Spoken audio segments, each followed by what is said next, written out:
نحمده ونصلي على رسوله الكريم أما بعد فأعوذ بالله من الشيطان الرجيم بسم الله الرحمن الرحيم ولا تطيع كل حلاف مهين هماز مشاء بنميم.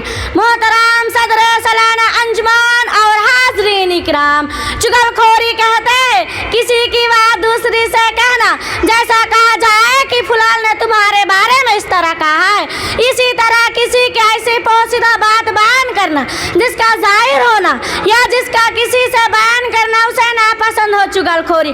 میرے اسلامی بھائیوں، اللہ رب العالمین قرآن مجید میں چغل خوری کی مذمت کرتے ہوئے فرمایا وَلَا تُطِيعْ كُلَّ حَلَّافٍ مَّهِينٍ ہَمَّازٍ مَّشَّاءٍ بِنَمِيمٍ.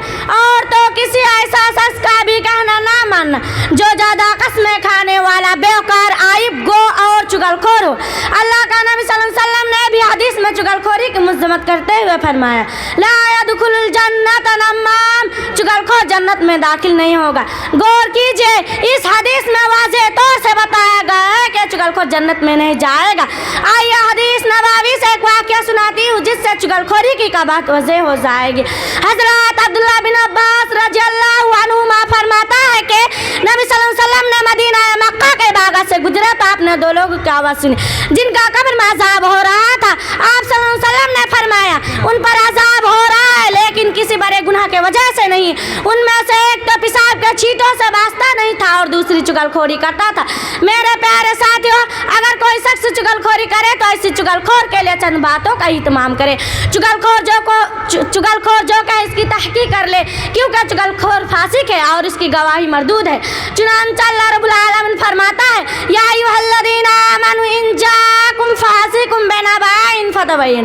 اے مسلمانوں، اگر تمہیں کوئی فاسق یعنی بد عمل خبر دے تو تم اس کی اچھی طرح تحقیق کر لیا کرو. چغل خور کو اس کی بری عادت سے روکے اور نرمی کے انداز میں اس کی خرابی اس کے سامنے ظاہر کرے، جیسا کہ اللہ تعالیٰ کا حکم وَأْمُرْ بِالْمَعْرُوفِ وَانْهَ عَنِ الْمُنْكَرِ، اچھے کاموں کا حکم دو اور برے کاموں سے روکو.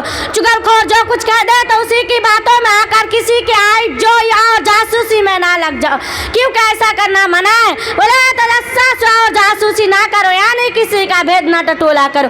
اللہ کے واسطے چغل خور سے اپنی کو محفوظ رکھے، کیونکہ ایسا شخص اللہ تعالیٰ کا نزدیک ناپسندیدہ ہے. ایسا نہ ہو کہ چغل خور کی خود چغل خوری کرنے لگ جاؤں اور دوسرے سے اس کی چغلی کھاتے پھرو. فلاں نے ایسا کہا تھا ورنہ تم بھی چغل خوری کے زمرے میں شامل ہو جاؤ گی. معزز حضرات، آخر میں ایک واقعہ سنا کر اپنی بات ختم کرتی ہوں. حضرت عمر بن عبدالعزیز رحمۃ اللہ علیہ کے پاس ایک شخص آیا اور اسی نے کسی کے بارے میں کوئی بات کی.